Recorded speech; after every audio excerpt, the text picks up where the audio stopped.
ele é um fator bastante importante. Agora, voltando para a Web3. Nem tudo são flores na vida. Tudo tem os dois lados. Acho que tudo tem os dois lados na vida. Quais são os impactos negativos da Web3 para o mundo? Isso que a gente está tratando com tanto positivismo, com tanta animação. Quais são potenciais impactos negativos disso para o mundo? Eles existem para vocês ou não? Posso começar aqui, né? Destruição de capital por meio de sistema de custódia, como a Luna, FTX. Então, só começar por essa, assim, ó, pensem lá nos fundos de pensão dos professores norte-americanos afetados, da quantidade de galera que perdeu sua fortuna colocada, todas as suas economias ali colocadas. É destruição de riqueza a olhos nus de uma velocidade que a gente nunca tinha visto. 2, 3 dias um sistema capitulou com bilhões dentro dele por causa de alguma coisa mal feita, né? Projetos inúteis ou esquemas Ponzi, como a gente então se acostumou aí, quem passou, eu passei muito dentro do setor de GameFi, de 80 projetos que eu analisava, e eu tenho certeza que o Razin também, tu conseguia olhar no tokenomics dele que em 70 só faltava, eram copia-cola de projetos que iam fazer uma escadinha e depois desabar em cima da cabeça do indivíduo. Também tem muito, né, ransomware, lavagem de dinheiro dentro do sistema. Vamos lá, o que mais? Produção de carbono, queira ou não queira, tá mudando, mas teve muito aí com a produção do Bitcoin. É um argumento que sempre foi doloroso, eu sei, para os defensores do Bitcoin, daqui a pouco alguém me xinga aqui, mas sempre produção de carbono sempre teve, agora tá diminuindo, que bom que tá diminuindo, que bom que isso virou um tema, né? Mas virou tema justamente por causa que era uma pegada em cima da galera. Então, assim, isso só para começar. Mas a gente ainda pode avançar e falar ainda da vigilância do usuário. Quem acha que está anônimo na Web3 não percebe o quanto também é mais simples, na verdade, fazer vigilância constante sobre o usuário. Com as tuas conexões, como tu se conecta com 500 mil apps com uma frequência que eu nunca fazia isso em outros lugares. Agora tu se conecta em cada coisa que a tua wallet fica até assim. Tu tem que passar um álcool nela depois para ela limpar, assim, né? Então, hoje é muito mais simples para tu ser vigiado por esses sistemas que tentam fazer isso. Se a gente for parar para pensar, os cookies estão sendo substituídos por outras coisas, né? E tá tudo mais transparente para a gente poder vasculhar, né? Então, assim, eu só enumerei alguns que veio na cabeça agora, tá? Tipo, então... Mas desculpa aí, tem muita coisa. Né? Aqui assim, ó, haja revoke, né? Haja revoke. Tô deprimido agora, fiquei deprimido agora, João. Porra. Vou chorar no cantinho do quarto. Quais são os pontos negativos da Web3? Cara, eu vou fazer primeiro um parênteses, né, nessa questão dos scams, de Terra Luna, de FTX. A bolha imobiliária de 2008, que foi feita por um sistema teoricamente tradicional, teoricamente regulado, que foi, no final das contas, uma fraude conciliada entre bancos, imobiliárias, agências reguladoras, seguradoras de crédito e basicamente toda a idiotice da população norte-americana. Isso tirou, ou isso provocou, a diluição de 9 trilhões de dólares que foram impressos para tapar o buraco dessa bolha. Então, o que é o crash de Terra Luna perto de 9 trilhões de dólares? E agora de novo, né, Casta? E agora de novo, né? Tá agora a gente tapamos um buraco só por causa do Silicon Valley Bank, cara, que era o 16º maior banco norte-americano. Tapamos um rombo de 400 bilhões de dólares. Exato. Então, o que é o crash da FTX perto disso?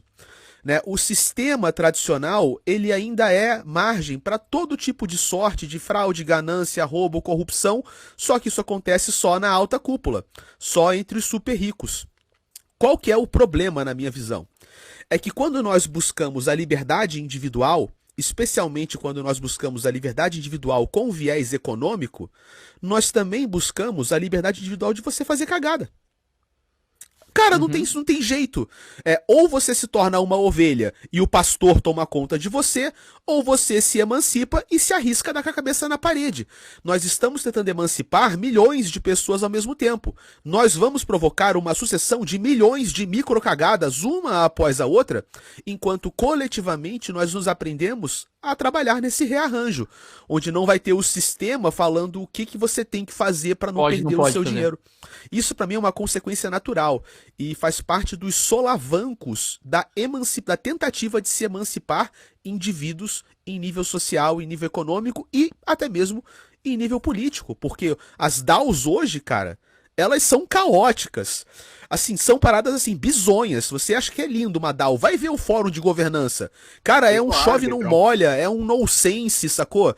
É uma pessoa viajando em cima do comentário da outra e não sai nada direito. Então, a gente tá evoluindo, a gente tá tendo que aprender a ser mais autorresponsável, porque estão tentando nos dar mais poder.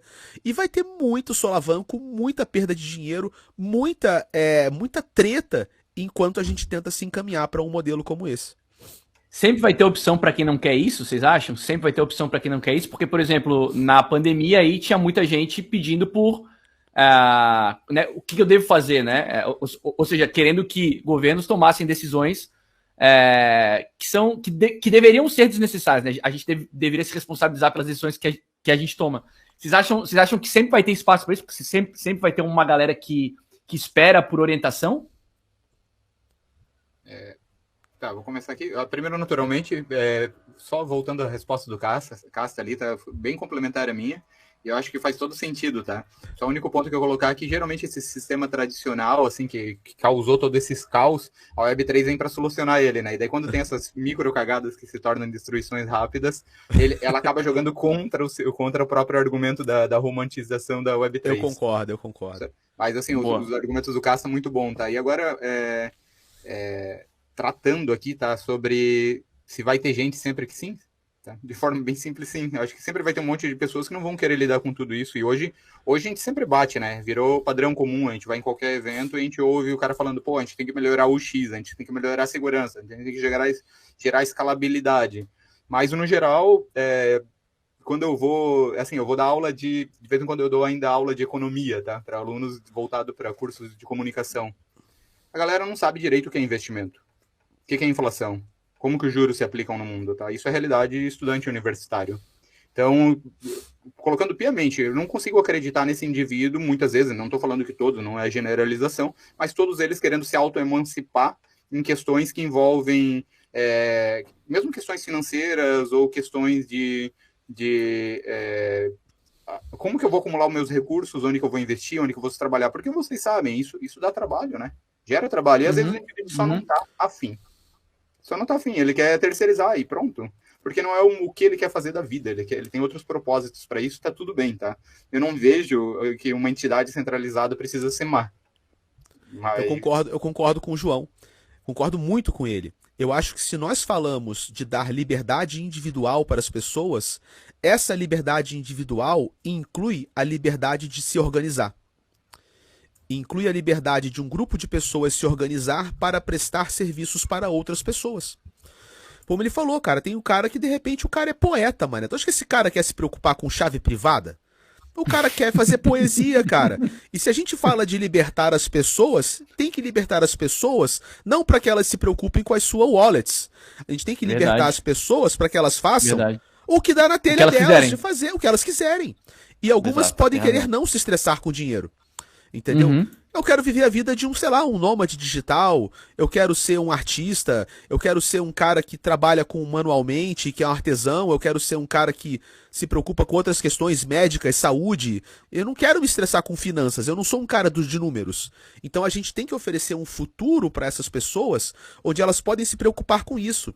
Se você quer ser um artista, cara, então que a sua arte colocada no mundo seja a mais foda de todas e que você possa se dedicar de corpo e alma a isso. Agora, se as pessoas acham que a evolução do sonho criptoanarquista é todos nós virarmos nerds de chapéu de alumínio, enterrados no fundo de um porão, com 3 VPNs atrás do computador, o dia inteiro olhando pro lado pra ver se um cara da FBI vai entrar na tua porta. Que porra de futuro é esse, cara? Todos nós vamos virar, então, geeks paranoicos que ficam o tempo todo fazendo VPN um em cima do outro? Isso não é um futuro, isso é uma distopia. Isso é tão distópico quanto a distopia que a gente vive hoje, cara. Se não mais trabalhosa, entendeu? Então, a liberdade individual, ela não é a liberdade econômica. A liberdade econômica é o caminho para uma liberdade individual humana. Do que o ser humano deseja ser no mundo. Concordo muito com a fala do João nesse sentido. Isso aí, só para complementar, né? O indivíduo pode estar fazendo suas poesias e estar vendendo em protocolos ou engajando com uma comunidade menor de indivíduos que está propondo, e ele está se beneficiando de todo o ecossistema da Web3, mesmo tendo uma solução centralizada. De tantos negócios que a gente nem sabe que vão surgir ou não, né? Talvez ela seja potencial para trazer novos tipos de... ou artes que estão um pouco afastadas, um pouco esquecidas, ou até atividades abstratas que geralmente têm pouco valor economicamente para a sociedade, né? O que um filósofo faz, né? Como que a gente agrega esse cara dentro da sociedade? Eu sou um filósofo. Tá, viu? A gente soltou o Castro aqui, ó. A gente eu sou um exemplo. Eu queria poder filosofar mais e olhar menos para minha wallet, mas eu não posso hoje. Então talvez a gente crie modelos para esse indivíduo que está hoje um pouco afastado do sistema econômico, sem que ele precise se preocupar e se interagir com tudo. Para mim, isso é um sonho bem legal, tá?